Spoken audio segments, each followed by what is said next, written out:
from Tampa Bay streaming news leader. This is ABC Action News.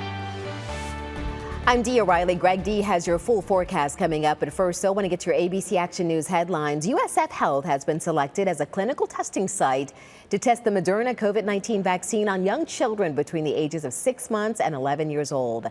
Right now, only kids 12 and older are eligible for the vaccine, and Pfizer is the only one they can get. Moderna intends to enroll up to 12,000 pediatric participants in the U.S. and in Canada.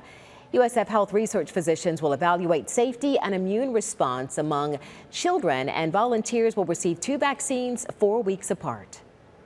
It will be randomized 3-to-1, so 3 children will receive the actual vaccine and 1 child will receive the placebo. So there is a 75% chance that your child will be vaccinated with the active vaccine. Volunteers do have to meet certain criteria. They can't test positive for COVID-19 or be in contact with someone who has COVID-19 before they get the vaccine. For more information on how to enroll your child, go to abcactionnews.com. A local medical clinic just announced that it will now require employees to get vaccinated against COVID-19. The mandate applies to all physicians and employees at the Watson Clinic in Lakeland. According to the American Hospital Association, nearly 1,500 hospitals in the U.S., which is roughly a quarter of all the hospitals in the country, now require staffers to get vaccinated. In June, Johns Hopkins also announced all of its employees must be fully vaccinated by September 1st.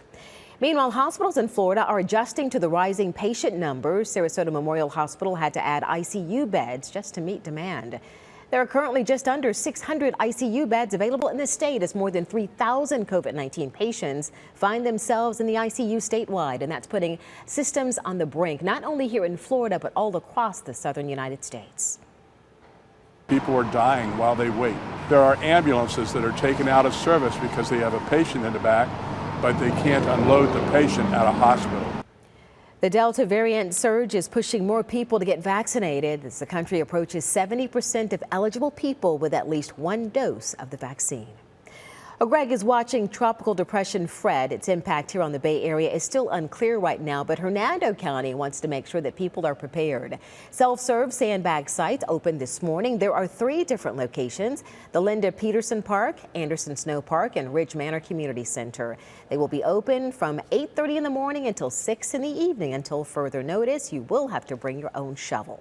Want to check in now with Greg for the latest on that storm and our forecast. Always good to have some sandbags ready for the hurricane season. That's a great opportunity there in Hernando County. For us here today, I could see some localized flooding just from the heavy rain, low 90s, and then that chance for showers and thunderstorms up to 60% in Tampa. So I-75 west, that includes Brooksville, Crystal River, over towards Newport Richey, Clearwater, St. Pete, Bradenton, Sarasota, all have a fair shot of a pretty stormy end to the day. And then, of course, additional rainfall is possible with Fred. Now, the spaghetti model's still all over the place in terms of where it'll go across the Florida peninsula. Most keep it offshore, but its distance offshore will determine how much heavy rain we'll get as the heaviest of the rain falls to the east of the track. I've got the latest updates posted right now. Check out my Instagram stories. You can follow me there at Greg D. Weather. Dia. All right. Thank you so much, Greg. You can now get news 24 hours a day on our free streaming news channel. Just download the ABC Action News app on Roku, Amazon Fire TV, Android TV, and Apple TV.